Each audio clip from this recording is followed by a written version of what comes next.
Try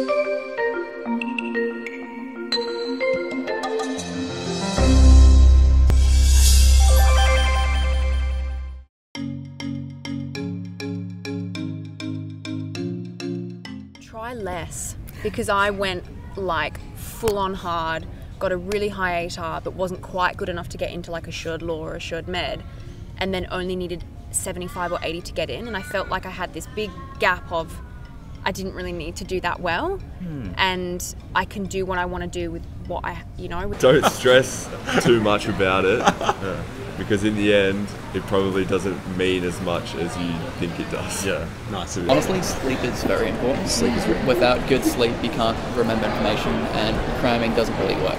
That's the big thing, that you need to take care of yourself. Yeah. Eat well, sleep well. Year 12 exam. It's not the end of the world if they go badly, like it's not really a big deal. If no one really remembers what you got in year 12 except for you. Like, there's usually always another way around to getting into a course that you want to get into.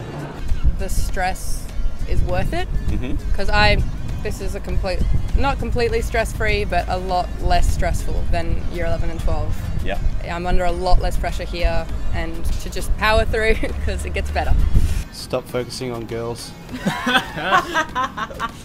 Plenty of fish in the sea. That was my Achilles heel in high school. But on a more, That was your I was going to say, like, focusing on boys is okay too, man. Yeah, whatever way you want to swing it. But I'd probably say, like, definitely, like, doing well in year 12 makes things easier, but it's not the be all and end all. And a lot of people in my year 12 were very, very stressed out on getting the right marks and getting into the right courses. But fast forward 5-10 years on, and everyone's happy and everyone's doing what they wanted to do anyway. So never leave things to the night before, even though you always will, but it's not a great idea. I lost a few marks that I shouldn't have, and I could have got a better score, but yeah, in the end of the day, I'm doing what I want to do, and that's all that matters. I mean, you only know what you know. Exactly. You can only walk into something and be like, right, well, this is what I know. Yeah. If I don't know it, I just have to go out and learn it. I was very pressured by my family to just come straight to uni.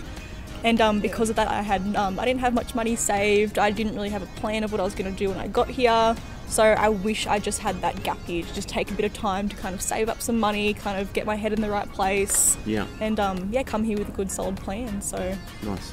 Yeah, and also, like, just in terms of people, so I find that they get really, like, because me especially, they get stressed when they don't fit the exact plan of finishing in 3 years. Like, it's okay to take 4 or 5 years, it's not the end of the world, like, you're still going to get the degree and do what you want to do. And you'd rather take an extra year and get some of your work right, as opposed to just barely skimming through and not really knowing it very well. It doesn't help you in the end run. Yeah, definitely. Instead of, putting the energy in worrying, but rather focus on getting the tasks done, especially assignments, and get prepared for your exam. At the same time, know that you do your best in getting accepted to what you want. But if you didn't, for whatever reason, it's not the end of the day. And I mean, it's not the end of the world. Don't study things because you think you should study them. Study them because you want to.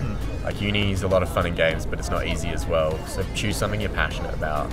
Study what sticks out to you as something that you'd like to do for the rest of your life or for a decade of your life. And yeah, don't let others tell you what to do. Find your own project.